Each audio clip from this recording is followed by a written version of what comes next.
Hey everybody, welcome back to the channel. It's been a while. I'm here in St. Louis for the postseason, so we're going to go on a tour today, so I thought I'd invite you along.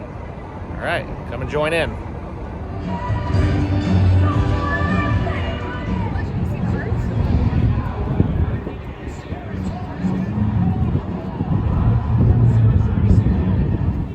Welcome to the inside of Busch Stadium. When we first arrived, we had a professional photographer take our pictures in front of the scoreboard, the city skyline, and of course the arch. And then since it was the postseason, they took us down to field level, and you got real close up to the grass, and you got a new appreciation for those low-level seats, especially the green ones. From there, they took us into the dugout, where you could take your own photos, you could sit up top, you could sit on the bench, and you get a feel for what it's like within the dugout and see the views from there.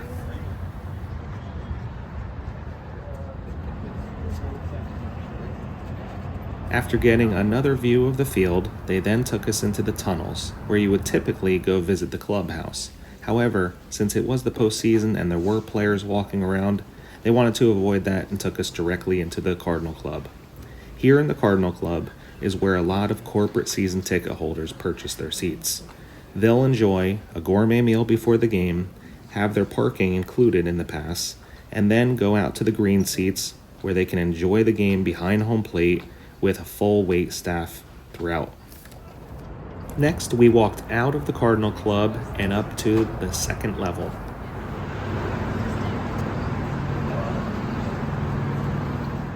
So this is Busch Stadium 3. So we were still playing ball in 2005 October. This stadium was about 2/3 finished, except for that left field area, because actually that was Busch 2 and Busch 3 were hugging up to each other.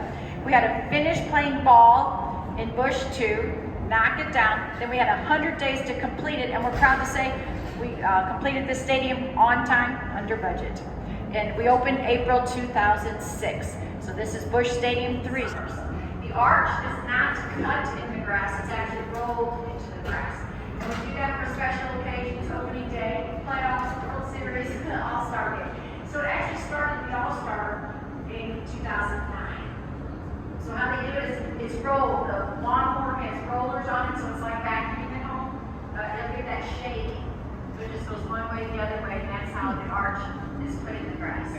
Okay, we are in the Red Bird Club. This is the largest club in all Major League Baseball stadiums. It holds 3,000 of your closest friends. So if you look at the end, it's like, oh, it looks like the end. No, it's a horseshoe shape. So we're at third base, it goes around home plate and then over to first base. This is, you have to pay for your concessions in here, but only the 3,000 of you get to pay for those concessions, so the lines aren't as long. And it's upscale concessions. And the highlight of this room is this wall in front of me. It is wallpaper. It is, our owner is Mr. DeWitt. This is his private collection of baseball cards. After checking out the Redbird Club, they then took us into the press area, where a lot of TV and radio booths are.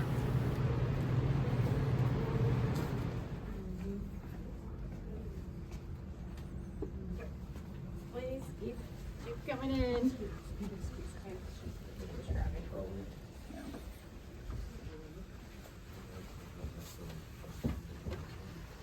Right, we are in the broadcast booth, 1120 on your dial. It has been renamed Mike Shannon's broadcast booth. He was with us for over 50 years. He retired last year, so we did rename the broadcast booth. But this is where all the action takes place. Our announcers sit in that very first row.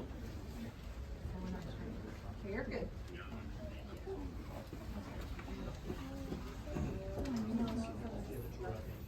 Yeah.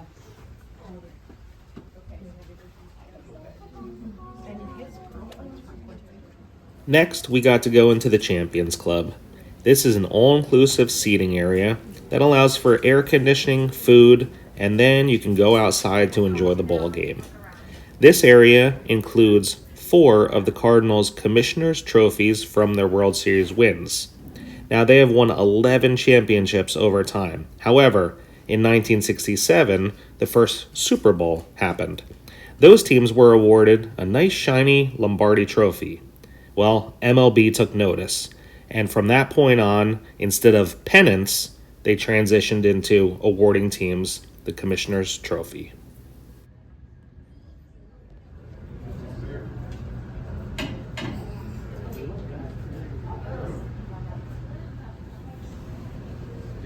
It's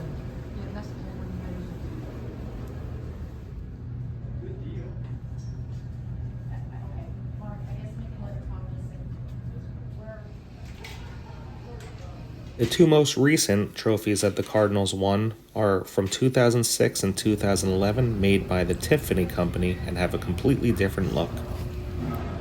All right, so we just finished up the stadium tour. I have actually been on this tour before. It wasn't the greatest time.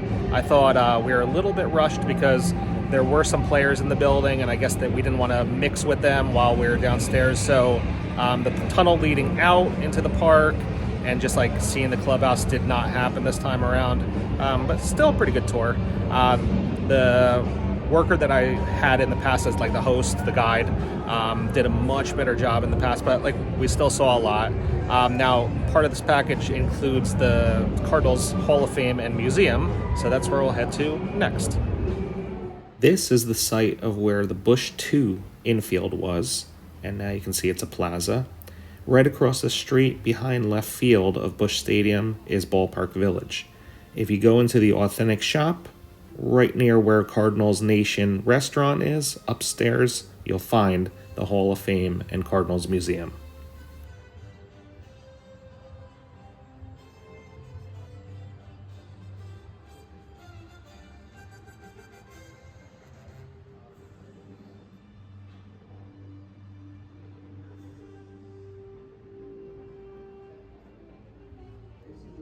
It's just the fundamentals.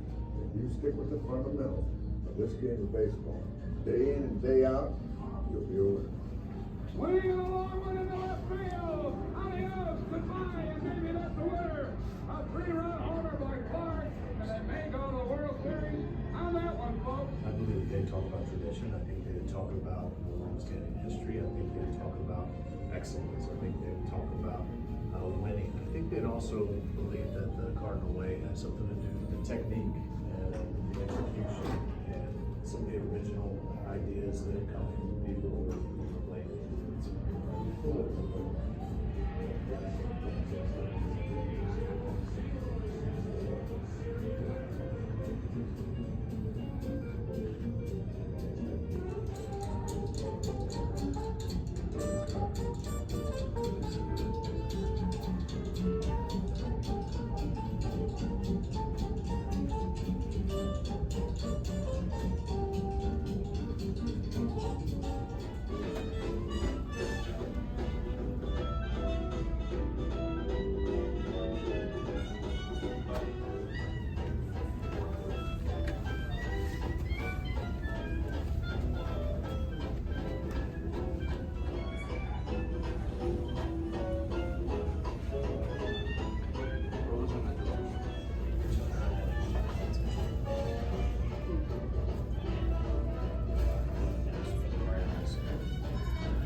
I knew he was a wizard at shortstop. I mean, I was trying to play the fair games again. And I'll be honest with you, when we got Ozzy after that, bringing him to my ball club and seeing him in spring training, he was the icing on the cake. I mean, I knew he was great, but I didn't realize that he was as good as he really was. And he was about 20 foot from second. And he had all that, he had about 60 feet to learn to hit that ground ball. Made him hit the ball on the ground. I gave him $1 every time he made contact and hit a ground ball. But he gave me $1 if he hit a fly ball or struck out. Well, by July I had already lost 300. And I said, well, I think you got the idea of what I want you to do. And I said, I can't afford it. And you know, in 1987, our last pennant that I was here, you know,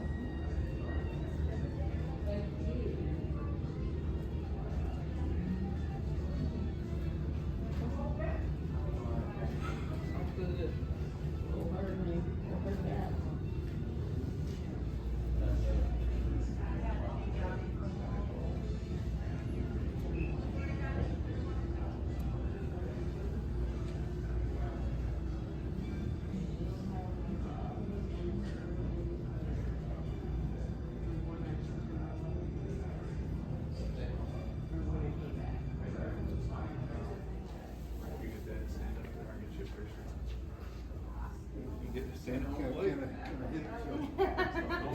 it? I would have it. I mean, there's a rare possibility that I gave it away, but it's rare. Because I wouldn't remember who I was, what kid I would give it to. Right. And I just remember having it.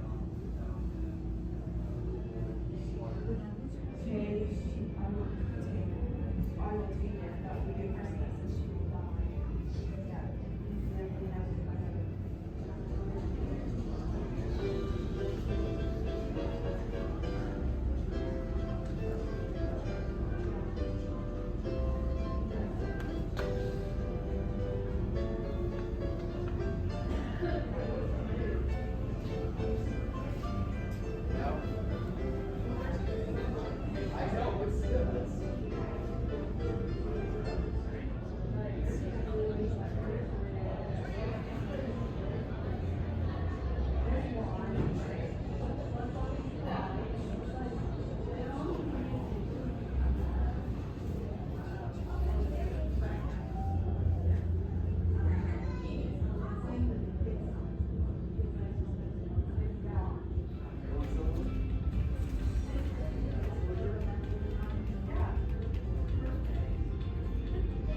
I mean, that's good.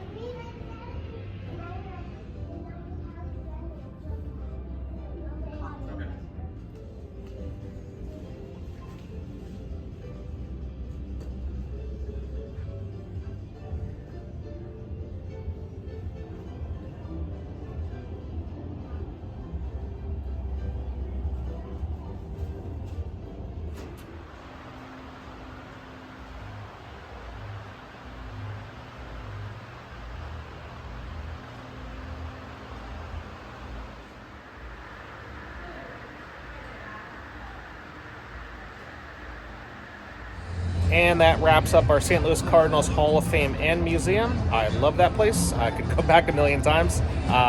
The 82 World Series celebration exhibit was something new that I haven't seen before, so that was awesome as well. And thanks for joining me. Until next time.